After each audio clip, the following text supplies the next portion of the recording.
નમસ્કાર દર્શક મિત્રો, ઇન્ડિયન કન્ઝ્યુમર પ્રેસમાં આપનું સ્વાગત છે। સમાચાર છે કે ભરૂચ જિલ્લાના અંકલેશ્વર તાલુકાના ખેડૂતોએ દીવા ગામ નજીક પોતાની પડતર માંગોને લઈને એક્સપ્રેસ હાઈવેનું કામ ફરી એકવાર બંધ કરાવતા પોલીસ તંત્ર દોડતું થયું। ભરૂચ જિલ્લામાં express way bullet train project Bhadbhut barrack યોજના નિર્માણમાં જમીન ગુમાવનાર ખેડૂતો લાંબા સમયથી સહાય વળતરને લઈને આંદોલનના માર્ગે વળ્યા છે। તેવામાં અંકલેશ્વર તાલુકાના ખેડૂતો ફરી એકવાર વિરોધના મૂડમાં જોવા મળ્યા હતા। અંકલેશ્વર તાલુકાના ખેડૂતોએ દીવા ગામ નજીકથી પસાર થતા એક્સપ્રેસ હાઈવે ઉપર ચાલતા કામનો વિરોધ દર્શાવીને કામને બંધ કરાવ્યું, જેમાં દીવા ગામ સહિત આસપાસના ગામની મહિલાઓ પણ જોડાઈ। હાલમાં જ વડોદરા ભરૂચ વચ્ચેના એક્સપ્રેસ વેને સરકાર દ્વારા શરૂ કરી દેવામાં આવ્યો છે, જેના સામે તાજેતરમાં જિલ્લાના 3 તાલુકાના ખેડૂતો દ્વારા સરકાર સામે વિરોધ પ્રદર્શિત કરવામાં આવ્યો। ફરી એકવાર અંકલેશ્વર તાલુકાના ખેડૂતોને એક્સપ્રેસ હાઈવેનું કામ બંધ કરાવતા પોલીસ તંત્ર દોડતું થયું। અંકલેશ્વર તાલુકાના અસરગ્રસ્ત ખેડૂતોએ જણાવ્યું કે દીવા ગામના ખેડૂતોને ₹852 સહાય વળતરનો જિલ્લા કલેક્ટર દ્વારા ઓર્ડર કરવામાં આવ્યો છે, પરંતુ આ દિન સુધી ખેડૂતોને સહાય વળતર મળ્યું નથી। તો બીજી તરફ હાઈવે ઓથોરિટી દ્વારા ડિસ્ટ્રિક્ટ કોર્ટમાં મામલે ચેલેન્જ આપવામાં આવી રહી છે। સાથે જ હાઈવે ઓથોરિટી દ્વારા ખેડૂતોની વધારાની જમીનમાં પણ કામગીરી કરવામાં આવતી હોવાનો ખેડૂતોએ આક્ષેપ કર્યો છે। ઉપરાંત હાઈવે ઓથોરિટીના અધિકારીઓ દ્વારા ખેડૂતોને વારંવાર ધમકી આપવામાં આવતી હોવાનો પણ ખેડૂત જગતે આક્ષેપ કર્યો છે। આ સાથે જ માંગ પૂરી નહીં થાય તો આગામી લોકસભાની ચૂંટણીનો બહિષ્કાર કરવાની ખેડૂત સમાજ દ્વારા ચીમકી ઉચ્ચારવામાં આવી છે। બનાવને પગલે અંકલેશ્વર એ ડિવિઝન પોલીસે તાત્કાલિક ઘટનાસ્થળે દોડી જઈ ખેડૂતોને સમજાવી મામલો થાળે પાડવાનો પ્રયાસ કર્યો હતો। ખેડૂત સમાજના આગેવાન બ્રજેશ પટેલની આગેવાનીમાં તમામ ખેડૂતો ભરૂચ જિલ્લા પોલીસ વડાની કચેરીએ રજૂઆત કરવા પહોંચ્યા। હું હરિલાલ ગુમાનભાઈ પટેલ, ગામ ગોળાદરા, તાલુકા હાંસોટ। આજે અમો દીવા ગામે આજે બધા ખેડૂતો દીવા ગામની ફરિયાદ માટે અહીંયા ભેગા થયા છે।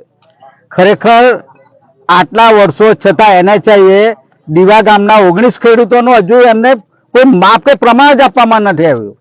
તો હવે આટલું બધું કામ આજે રોડ ચાલુ થઈ ગઈ પરિસ્થિતિ છે, પૂરેપૂરી કામ પૂરેપૂરું થઈ ગયું છે, છતાં પણ આજ દિન સુધી દીવા ગામના માટે એમણે કંઈ જ કરવામાં નથી આવ્યું। દીવા એક એવો પ્રોજેક્ટ છે, એ અમારું હૃદય છે, છતાં આજે અમને દરેક રીતથી દીવાને ગૂંચવી આપવામાં આવ્યું છે। ખરેખર દીવા ગામ અને આજે જે NHI કામ કરી રહ્યું છે એ માંગણી વિરુદ્ધનું કામ છે। અમને જે માપ છે એના કરતાં પછી વધારે કર્યું છે। અમે ગુજરાતના ખેડૂતો છે, બિલકુલ શાંત છે, ભરૂચ જિલ્લાના ખેડૂતો બિલકુલ શાંત છે, પણ NHI ની જે નીતિ છે એ આડકતરી રીતે ધીરે ધીરે એ લોકો એમની દિશા બદલી રહ્યા છે અને આ ગુજરાતને એ પંજાબ બનાવવાની તરફ જઈ રહ્યા છે। તો અમે માંગણી કરીએ છીએ NHI અને સરકારને કે ભાઈ અમારા જે પ્રશ્નો છે એને ઝડપી નિરાકરણ લાવો અને શાંતિપ્રિય રીતે અમે માંગણી છે અમારી, છતાં અહીંયાના કોન્ટ્રાક્ટરો જબરજસ્તી કરે છે। અમારી વારંવાર જો છતાં અમારી કોઈ માંગણી સ્વીકારવામાં આવી નથી, તો અમે શું કરીએ? હવે એક જ અમારો છે આરો કે આ જે અત્યારે જે બધું કોકડું ગૂંચવાય છે, તો સરકાર આમાં સાથ સહકાર આપે અને કલેક્ટરશ્રીને અમારી ખાસ વિનંતી છે કે દીવાને કોઈ પણ સંજોગોમાં પ્રિમેન્ટ કરો, પૂનગામને પ્રિમેન્ટ કરો અને આ ગુજરાતને, આ દીવાને પંજાબ બનાવવાથી દૂર કરો, એ મારી ખાસ માંગણી છે। લોકસભાની ચૂંટણી આવે છે, અત્યારે લોકસભાની ચૂંટણી આવી રહી છે।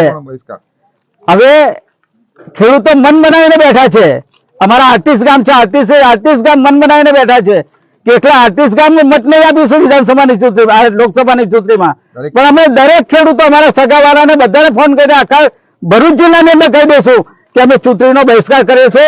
ખેડૂતો માટે તમે કોઈ પણ સંજોગોમાં મત આપવો નહીં અને કોઈ પણ રાજકીય પક્ષના આગેવાનો હોય કે જે કંઈ પ્રચાર માટે આવે અમે ગામમાં પ્રવેશવા દઈશું નહીં।